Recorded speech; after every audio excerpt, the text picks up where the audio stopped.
यानी प्रभु यीशु मसीह ने समझा रहे, अरे पेड़ तो कुछ भी नहीं है, तुम पेड़ की बात कर रहे हो, मैं तुम्हें अब सिखाता हूं तुम पहाड़ कैसे हटा सकते। तुम एलर्जी की बात कर रहे हो, मैं तुम्हें सिखाता हूं तुम कैंसर को कैसे नाश कर सकते हो। तुम छोटी सी बात सोच रहे हो, मैं तुम्हें सिखाता हूं कि तुम बड़े बड़े काम मेरे नाम से कैसे कर सकते हो।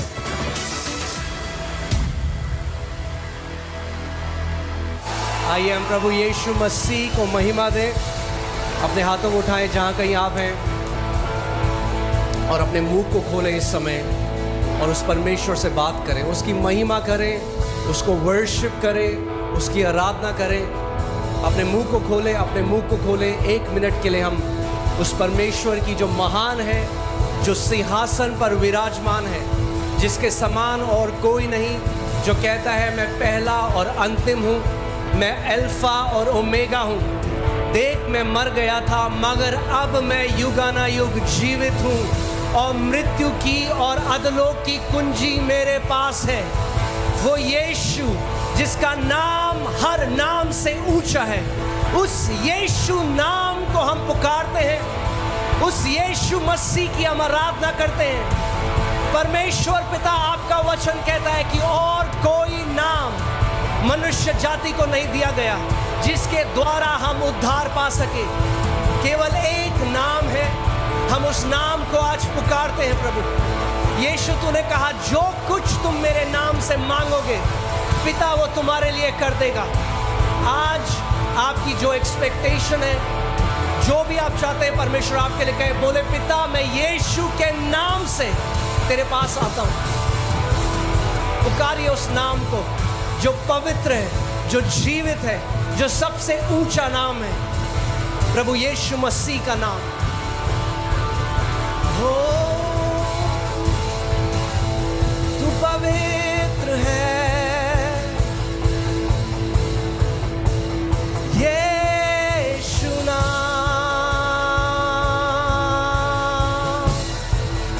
तेरा नाम, तेरा नाम पवित्र पवित्र पवित्र है।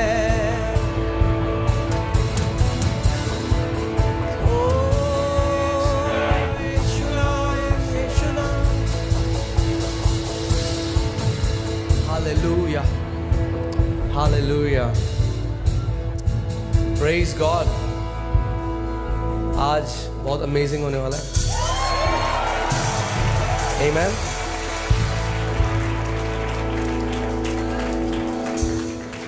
क्या आप एक्सपेक्ट कर रहे हैं आज? क्योंकि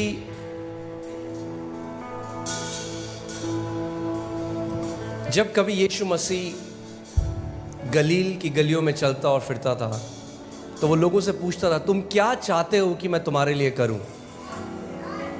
आमीन। तो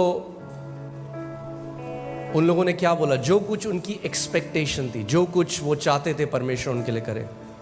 और मैं आपको बताना चाहता हूं कि यीशु मसीह आपके लिए वो ही है जो आप विश्वास करते हो कि वो आपके लिए है। अगर आप केवल मानते हो कि वो आपके पापों को क्षमा करता है और आप स्वर्ग चले जाओगे तो आपको पापों से क्षमा मिलेगी। अगर आप ये नहीं मानते कि बीमारी तो होंगी ही, बीमारी शायद परमेश्वर किसी की चंगी करता है किसी की नहीं करता, तो उसी का फल आप जो है खाओगे। जो कुछ आप विश्वास करते हो, जैसा आप विश्वास करते हो कि जो परमेश्वर आपके लिए है वो ही वो आपके लिए बन जाता है। वो सब कुछ कर सकता है, मगर फिर भी वो लोगों से पूछता था क्या तुम विश्वास करते हो कि मैं तेरे लिए ये कर सकता हूं? अगर आप विश्वास करते हो कि यीशु मसीह आपके लिए बुद्धि है तो वो आपके लिए बुद्धि बन जाता है। अगर आप विश्वास करते हो कि वो आपकी रक्षा करने वाला है तो वो आपकी रक्षा करने वाला बन जाता है। अगर आप विश्वास करते हो कि वो आपका बोझ उठाने वाला परमेश्वर है तो वो आपका बोझ उठाने वाला परमेश्वर बन जाता है। जो कुछ आप चाहते हो कि परमेश्वर आपके लिए है वो आप उससे एक्सपेक्ट करो आज। आमीन। हालेलुया। एक नई सीरीज हम शुरू कर रहे हैं आज से, जो है पहाड़ों को हटाने वाला विश्वास। आमीन। और मैं ये पर्सनली बिलीव करता हूँ कि जब तक ये सीरीज खत्म होगी आप ढूंढ के भी अपने पहाड़ों को नहीं पाओगे। आमीन। आप जानते हो क्यों? क्योंकि आपके सारे पहाड़ समुद्र के अंदर होंगे।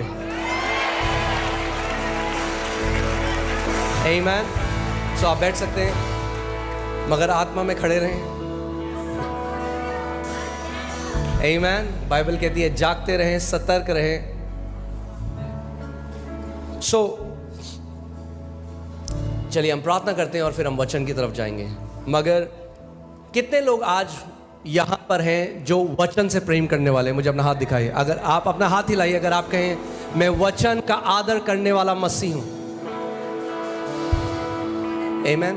मैं ऐसा क्यों कह रहा हूं? क्योंकि सारे मसीह वचन का आदर करने वाले मसीह नहीं है। वो ऐसे आदर करते हैं, ऐसे। ये आदर करना नहीं है, ये धर्म है। आदर करना वो है जब जो वचन हमें दिया गया हम उसको अपना सबसे कीमती ट्रेजर समझे, अपना सबसे कीमती धन समझे। और उसको लोग क्या करते हैं? कोई अपने गहने दरवाजे के सामने लिविंग रूम में रखता है। कहाँ रखता है? तिजोरी में, क्योंकि वो क्या है? कीमती है। ऐसे ही परमेश्वर का वचन हमें बताता है कि हमें जो वचन का धन है उसको यहाँ तिजोरी में बंद करके रखना है, छुपा के रखना है, हृदय के अंदर रखना है। आमीन। सो आइए हम लोग प्रार्थना करते हैं और फिर हम वचन की तरफ चलेंगे। परमेश्वर पिता, हम आपका धन्यवाद करते हैं। आप एक अच्छे और भले पिता हैं। हर एक अच्छी वस्तु, हर एक अच्छा दान और वरदान पिता आपकी तरफ से ही आता है। आपका वचन कहता है कि आप ज्योतियों के पिता हैं प्रभु। कोई भी बुराई आपकी तरफ से नहीं आती, कोई भी बीमारी आपकी तरफ से नहीं आती। आप एक अच्छे पिता हैं। आपका वचन हमें बताता है कि आत्मा आज भी कलीसिया से बात कर रहा है। और आपका वचन कहता है जिसके सुनने के कान हो वो सुन ले कि आत्मा कलीसिया से क्या कह रहा है। और प्रभु मैं प्रार्थना करता हूं यहाँ पे जितने लोग आए हैं उनके सुनने के कान हो प्रभु, वो तेरे वचन को हल्का ना जाने प्रभु, वो तेरे वचन को एक आम वचन की तरह ना सुने प्रभु, पर ध्यान धर कर वो तेरे वचन का आदर करें प्रभु। और पवित्र आत्मा मैं प्रार्थना करता हूं क्योंकि तू सत्य का आत्मा है और तू हमें हर एक सत्य में लेकर चलेगा प्रभु। होने दे कि इस घर से तू विश्वास के ऐसे योद्धाओं को खड़ा करे प्रभु जो तेरे लिए बड़ी महिमा का कारण बने प्रभु। अगर आप ये विश्वास करते हो तो मेरे साथ बोलो आमेन, आमेन, हालेलुया, आमेन। सो आप जानते हो क्यों इतने ऐसे मसीह हैं जो बढ़ोतरी को नहीं देखते अपने जीवन में? वो चर्च आते हैं, वचन को सुनते हैं, मगर जो बढ़ोतरी उनके जीवन में होनी चाहिए वो नहीं होती।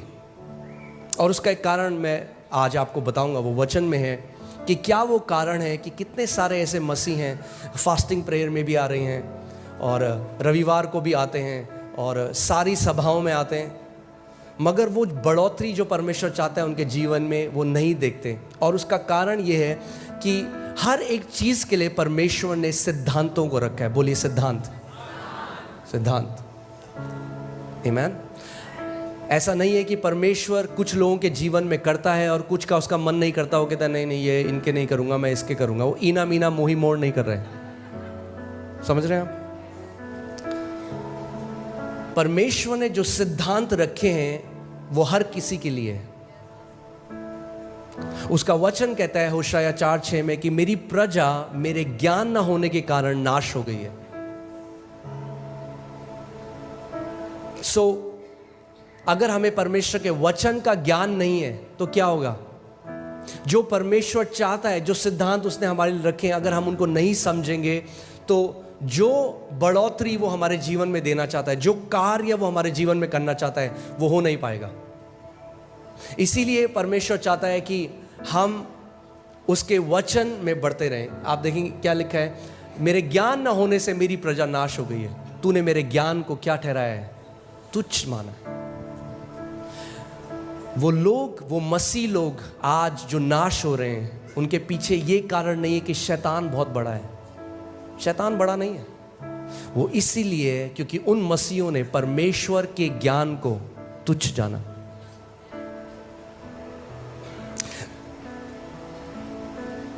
कितने सारे ऐसे मसीह हैं जो सारी प्रेयर मीटिंग में जाते हैं, और अच्छा है, हम लोगों को प्रार्थना बहुत जरूरी है, प्रार्थना हमें करनी है, मगर प्रार्थना भी अगर आपके पास सत्य नहीं है तो आप गलत तरीके से प्रार्थना करेंगे और अपने उत्तर से और दूर चले जाएंगे। आप जानते हैं, गलत प्रार्थना करने से आप अपने उत्तर के पास नहीं, दूर चले जाते हैं। कितने लोग ऐसे, कितने मसीह ऐसे हैं, उनको उत्तर इसीलिए नहीं मिला क्योंकि उनकी प्रार्थनाएं गलत हैं। इसीलिए हमें क्या करना है, हमें बढ़ना है परमेश्वर के ज्ञान में, उसके डील डॉल में, उस प्रकाशन में जो आत्मा के द्वारा आता है। मेरे ज्ञान न होने के कारण मेरी प्रजा क्या हो गई, नाश हो गई। यानी ध्यान से सुनिए, परमेश्वर की प्रजा नाश हो सकती है क्योंकि उन्हें परमेश्वर का ज्ञान नहीं है। उन्होंने परमेश्वर के ज्ञान को क्या किया, तुच्छ जाना। आमीन। मगर प्रेज गॉड कि आप इस घर में रोपे गए हो। आमीन। परमेश्वर का वचन यिर्मयाह 3:15 में कहता है कि मैं अपने हृदय के अनुसार तुम्हें चरवाहे दूंगा जो तुम्हें ज्ञान और बुद्धि में बढ़ाएंगे। मेरे ज्ञान में, मेरी बुद्धि में वो क्या करेंगे, तुम्हें बढ़ाएंगे। आमीन। और मैं चाहता हूं कि आप ध्यान से आज का वचन सुने, क्योंकि जो कुछ आप अपने जीवन में करते हैं वो इससे ही पैदा होता है। तो मैं आज आपको बढ़ोतरी के लिए बताता हूं। देखिए, कितने मसीह ऐसे हैं, उनके कानों में ना खुजली है। क्या है खुजली? क्या है? कुछ नया सुनाओ पास्टर।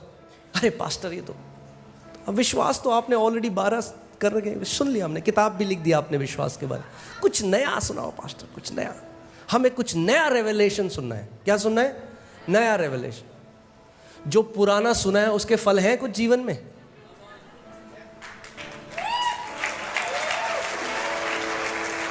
क्या करोगे नया सुन के अगर पुराने के फल ही नहीं आए तो? बात नया प्रकाशन सुनने की नहीं है, बात यह है जो आपने सुना उन फलों को फलाने की है। आमीन। और इसीलिए मैं आपको बता रहा हूं, मैं आज आपको एक सीक्रेट, एक कुंजी दे रहा हूं बढ़ोतरी की। इतना आसान है बढ़ना कि आपको लगेगा अरे कैसे मैंने मिस कर दिया। बहुत ही आसान है। आप जानते हैं क्या है? वचन में चलते हैं। 1 कुरिन्थियों 3 उसकी 6वीं आयत देखिए। यहां पे पौलुस प्रेरित क्या कहते हैं? मैंने पौधा रोपा, अपोलोस ने उसे सींचा, पर किंतु परमेश्वर ने उसको बड़ा किया। इंग्लिश बाइबल से गॉड ब्रॉट इंक्रीज, यानी परमेश्वर बढ़ोतरी लेकर आया। परमेश्वर सीधे बढ़ोतरी नहीं ला सकता आपके जीवन में। ध्यान से सुनिए मेरी बात को। कई लोग कहते हैं प्रभु बढ़ोतरी दे, प्रभु बढ़ोतरी दे। नहीं ला सकता बढ़ोतरी। अगर प्रभु को बढ़ोतरी लानी है तो किसी को पहले बोना पड़ेगा वचन, फिर किसी को उसको सींचना पड़ेगा, फिर बढ़ोतरी आएगी। बढ़ोतरी तीसरा स्तर है। पहला स्तर है बीज को बोना। क्या है पहला स्तर? बीज को बोना। दूसरा स्तर है उसको सींचना, उस पर पानी डालना। आप बेस्ट क्वालिटी का बीज ले आइए, आप कश्मीर जाइए, वहाँ से आप सबसे अच्छा बीज ले आइए सेब का। मगर अगर आपने बीज बो दिया और उसके बाद भूल गए तो क्या होगा? वो बीज कभी भी बढ़ नहीं सकता। और परमेश्वर का वचन हमें मरकुस 4 अध्याय में बताता है, यीशु मसीह ने कहा कि बोने वाला क्या बोता है? बीज। और बीज क्या है? परमेश्वर का वचन। पौलुस ने क्या बोया कुरिन्थियों के जीवन में? बीज बोया, यानी वचन बोया। यानी ध्यान से सुनिए, जब आप पहली बार किसी वचन को सुनते हैं तो वो वचन बोया जाता है, यानी प्लांट किया जाता है इंग्लिश बाइबल में, ठीक है। मगर जब आप उसको बार बार सुनते हैं तो वो सींचा जाता है, फिर बढ़ोतरी आती है। कितने मसीह ऐसे हैं उन्हें बार बार नई शिक्षा चाहिए मगर वो उसको सिंचाई नहीं होने देते अपने हृदय में।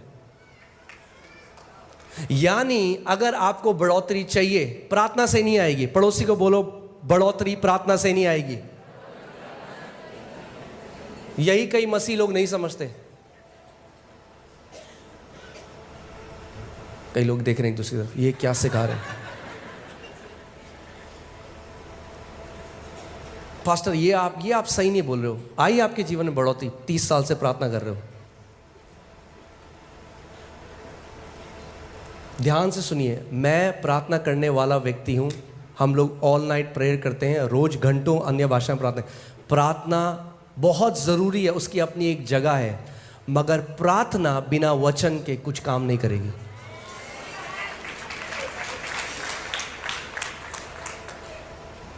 बोने वाला प्रार्थना बोने नहीं गया, बोने वाला क्या बोने गया? बीज। आप प्रार्थना के द्वारा आपने नया जन्म नहीं पाया। परमेश्वर का वचन कहता है, पहला पत्रस 1:23, तुमने परमेश्वर के अविनाशी वचन के बीज के द्वारा नया जन्म पाया है। आदि में क्या था? वचन था। प्रार्थना बाद में आई, पहले वचन था। पहले वचन आता है, फिर उस वचन के अनुसार आप प्रार्थना करते हैं। कितने लोगों को समझ में आ रही है मेरी बात? पहले प्रकाशन आता है, फिर प्रार्थना आती। प्रार्थना बहुत जरूरी है। ध्यान, वो मत सुनना जो मैं नहीं कह रहा हूं, वो सुनना जो मैं कह रहा हूं। मैं नहीं कह रहा हूं प्रार्थना की जरूरत नहीं है, मैं कह रहा हूं प्रार्थना बहुत जरूरी है, मगर पहले हमें वचन का प्रकाशन चाहिए। कई लोग प्रार्थना को कैसे सोचते हैं, वो सोचते हैं कि वो अलादीन के चिराग की तरह है। हम बोलेंगे हालेलुया हालेलुया हालेलुया, प्रभु दे दे दे दे दे, प्रभु दे दे दे दे दे दे दे दे दे दे दे दे। नहीं, हमें वचन का प्रकाशन चाहिए। ठीक है, सो वापस उस वचन में आते हैं। पौलुस कह रहा है, मैंने बोया, अपोलोस ने उसको सींचा, और परमेश्वर ने क्या करी? बढ़ोतरी दी। बहुत आसान है। यानी एक बार किसी भी वचन को सुनना काफी नहीं है। अगर आप बढ़ोतरी चाहते हैं तो उस वचन को तब तक सुनते रहें, सुबह शाम दोपहर रात सुने, फिर सुने, जब तक बढ़ोतरी को ना देखने लग जाए, जब तक वो फल आपके जीवन में ना आने लग जाए, जब तक दूसरे लोग ना बोलने लग जाए। अगर आप बोल रहे हो कि मैंने जी फेथ सीरीज सुन ली, फिर आपके जीवन में उस विश्वास की सीरीज के फल होने चाहिए। आमीन। सो जिस एरिया में आप वचन को लगातार सुनते रहेंगे, उस एरिया में आप बढ़ोतरी को देखने लग जाएंगे। मैं हमेशा इस बात को सिखाता हूं, केवल क्योंकि बाइबल में लिखा है इसका मतलब ये नहीं कि वो आपके साथ ऑटोमेटिकली हो जाएगा। वो लिखा है, वो बीज है। ये किताब, मैं चाहता हूं आप इसको देखो कि जैसे ये बीज का डब्बा है, इसके अंदर बीज है। चंगाई के बीज भी हैं, समृद्धि के बीज हैं, शांति के बीज हैं, जय के बीज हैं, आनंद के बीज हैं। हर एक बीज जो आपको चाहिए वो इसके अंदर है। मगर अगर आप बीज पकड़ो, क्या आप उसका फल खा सकते हो? नहीं। बीज फल का है, बीज के अंदर है। मगर आपको बीज को पहले बोना पड़ेगा। और खेत क्या है? पर प्रभु का वचन बताता है मरकुस 4 में, खेत हमारा हृदय है। खेत आपका हृदय है। आमीन। सो आज जो हम बात करना चाह रहे हैं विश्वास के बारे में, रोमियो 1:17 में लिखा है कि सुसमाचार जो हमें दिया गया, सुसमाचार, क्योंकि उसमें यानी सुसमाचार में परमेश्वर की धार्मिकता विश्वास से और विश्वास के लिए प्रकट होती है। जैसे लिखा है, विश्वास से धर्मी जन जीवित रहेगा। जैसे आप ऑक्सीजन से और पानी से जीवित रहते हैं, जितना ज़रूरी आपके लिए ऑक्सीजन और पानी है, उतना ही ज़रूरी धर्मी जन के लिए विश्वास है। अगर आप विश्वास को नहीं जानते, उस शिक्षा में नहीं बढ़े, तो आपके लिए बहुत मुश्किल होगा एक थ्राइविंग जीवन जीना, एक बढ़ोतरी का जीवन जीना, एक जय का जीवन जीना। विश्वास एक शिक्षा नहीं है, विश्वास हमारे जीने का स्रोत है। क्योंकि धर्मी जन विश्वास के द्वारा जीवित। लोग बोलते हैं अच्छा आप विश्वास की शिक्षा देते हैं। अच्छा, हम तो जी ये वाली शिक्षा मानते हैं। नहीं नहीं, अगर आप धर्मी जन हैं तो परमेश्वर कह रहा है कि विश्वास की शिक्षा के द्वारा आप जीवित रहेंगे। इसका मतलब विश्वास में चलना और विश्वास में दृढ़ हो जाना एक ऑप्शन नहीं है। क्या बोलेंगे उसको? एक